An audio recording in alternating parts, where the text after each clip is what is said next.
Tomorrow we celebrate World Menopause Day, a day to raise awareness and share support, information and resources to improve the health and well-being for all women going through this transitional phase of life.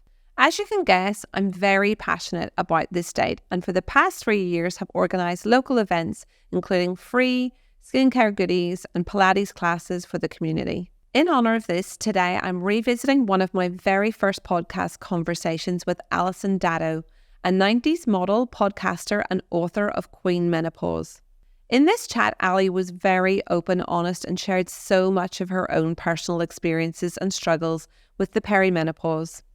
We talk about some of the lesser known symptoms, including crippling anxiety and how she was able to get through it. Let's get into it.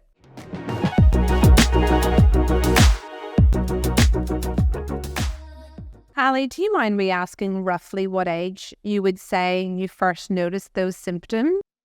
Yeah, I'm going to say sort of 46 was when sort of looking back, there was changes in my cycle a little bit and my sleep sort of at sort of 45, I would say. But yeah, by the time I was 46 when we moved here, and that's when that's when my cycle really went crazy. And within a few months or maybe a year, I've started getting the first hot flushes and those sorts of symptoms. And whenever you say your cycle went crazy, was it like they were just all over the place or you're bleeding really heavily or it was just chaotic? What was it? Yeah, it was sort of both, actually. It was sometimes I'd get a period once every 2 weeks, sometimes not for 2 months. And then I'd get a period that was so crazy heavy that I could not have enough pads and tampons to sort of catch the flow. Yeah, and like a few big blood clots, and I was like, holy cow. So yeah, all of that.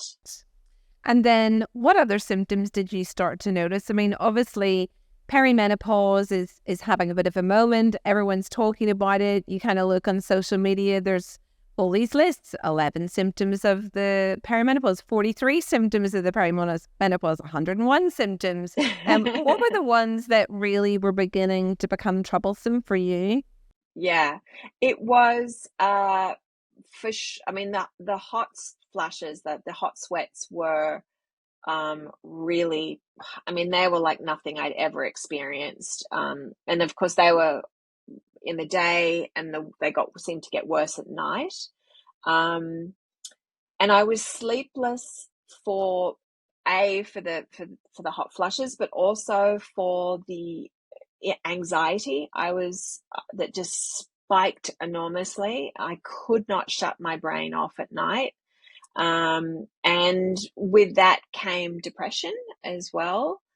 And was that I something that you'd had before, or was that No, completely I'd new to never had you? that before. Yeah, yeah. And I didn't feel like I'd had anxiety before. I mean, everyone gets a little anxious here and there, but nothing like that. And anxiety about things that really didn't make sense. Like having, I write this in the book where I would wake up just like thinking panicked about seeing my children being eaten by a crocodile. Like it was just ridiculous, like they live in Sydney. There isn't any crocodiles, but I would just have like, I couldn't get my brain to stop thinking about these visions and visions. I was like, what is going on? And it had come back the next night, and just ridiculous stuff that had no relevance to what was really happening for me.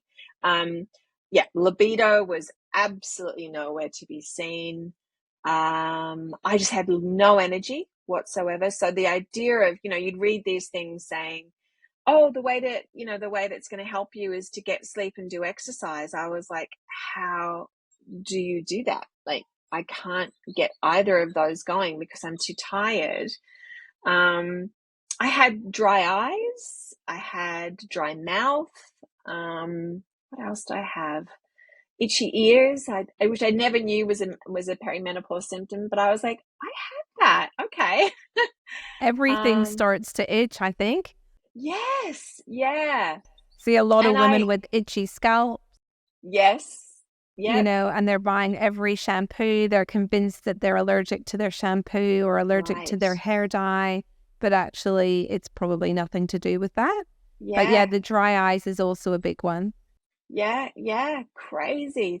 And yeah, like the effects of it, and probably things that I'm sure I just brushed off as other, stressful stuff or whatever. I'm sure there was other things as well.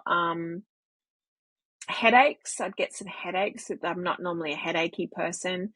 So yeah, I think, oh, and heart palpitations. Right, okay. Lots of heart stuff. Yeah.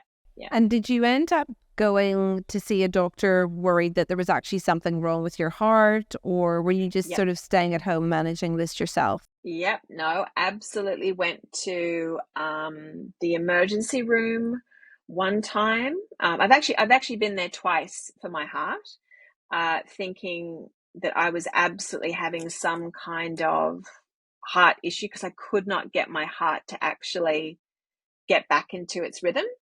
Um, and of course, they do all the hookups and the blood tests and echocardiograms, and they're like, nope, nothing, nothing, nothing.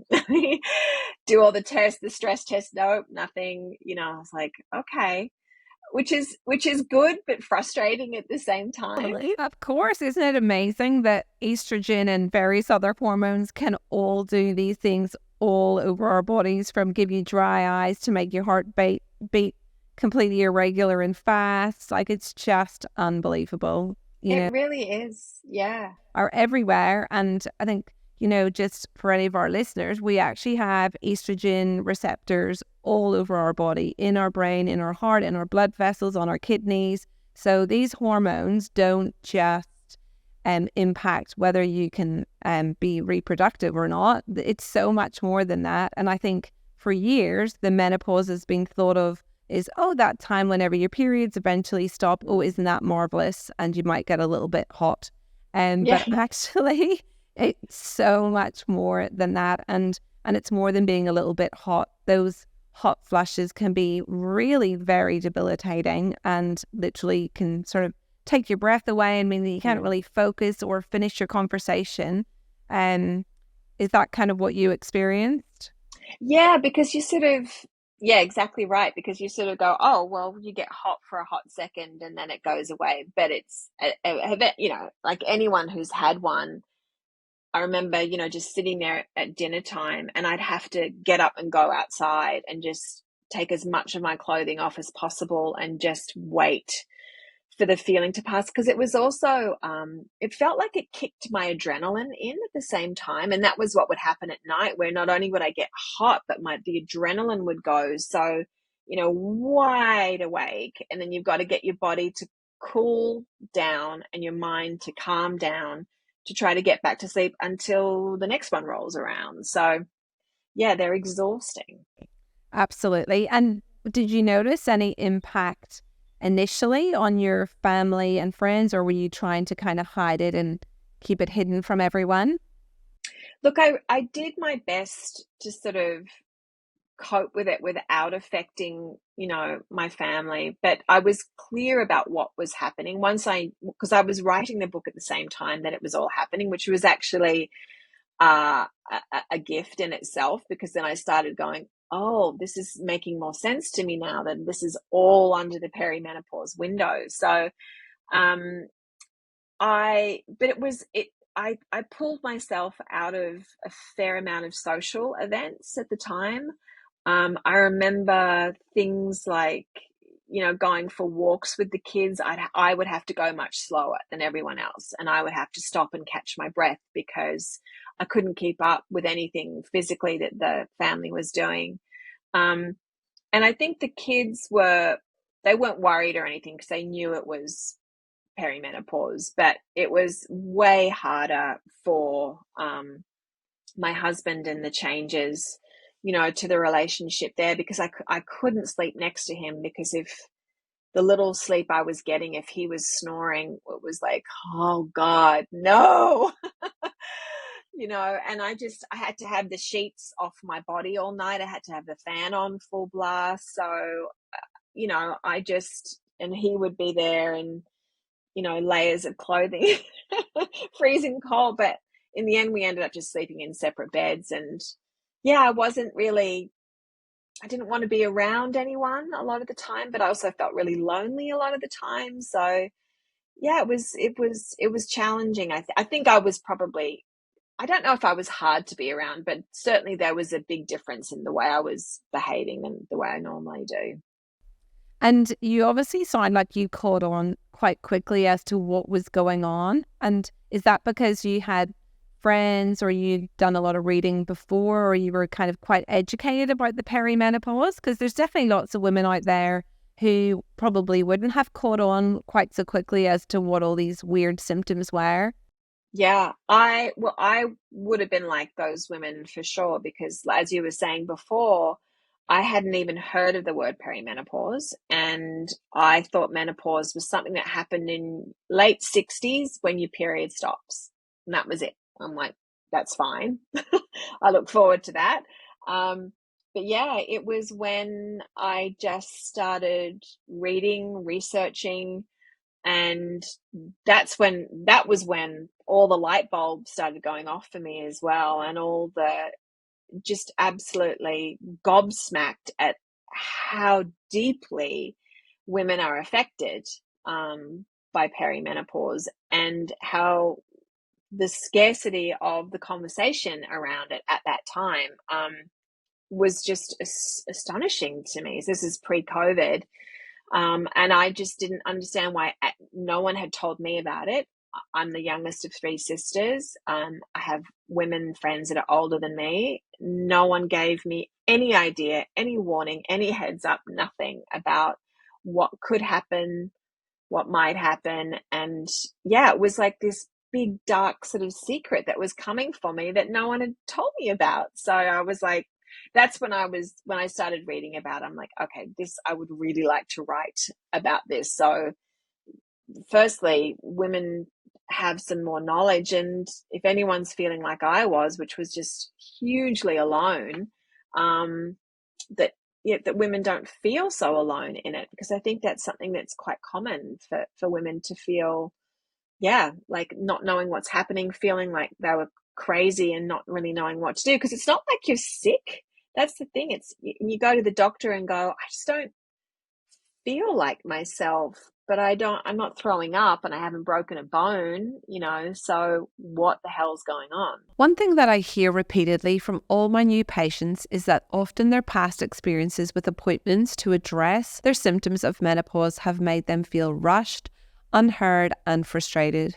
As a doctor of 25 years with first-hand experience and understanding the many symptoms that one woman may encounter in her menopause transition, I knew I couldn't do this subject justice in a 15-minute appointment, which is why I've created the menopause appointments, designed to support you on your journey through the perimenopause and postmenopause. This 60-minute session gives you and your doctor the ideal amount of time to understand your concerns, needs, and desires. It gives us time to do a comprehensive assessment, including a full review of your medical history, assessing your mood, your sleep, weight, and libido, and much more. Receive referrals for tests as needed, prescribe suitable medications if required, perform a skin analysis, and leave you with a comprehensive, tailored plan unique to you. This is crafted to help smooth your transition through the perimenopause, postmenopause, and allow you to thrive, not just survive. If you or someone you know is experiencing perimenopause or continuing to have symptoms in the postmenopause, these appointments are for you. You can book an appointment with one of our doctors today. We have clinics located at Forster Speech and Newcastle, and you can book online at youbydrshaunawatts.com.au.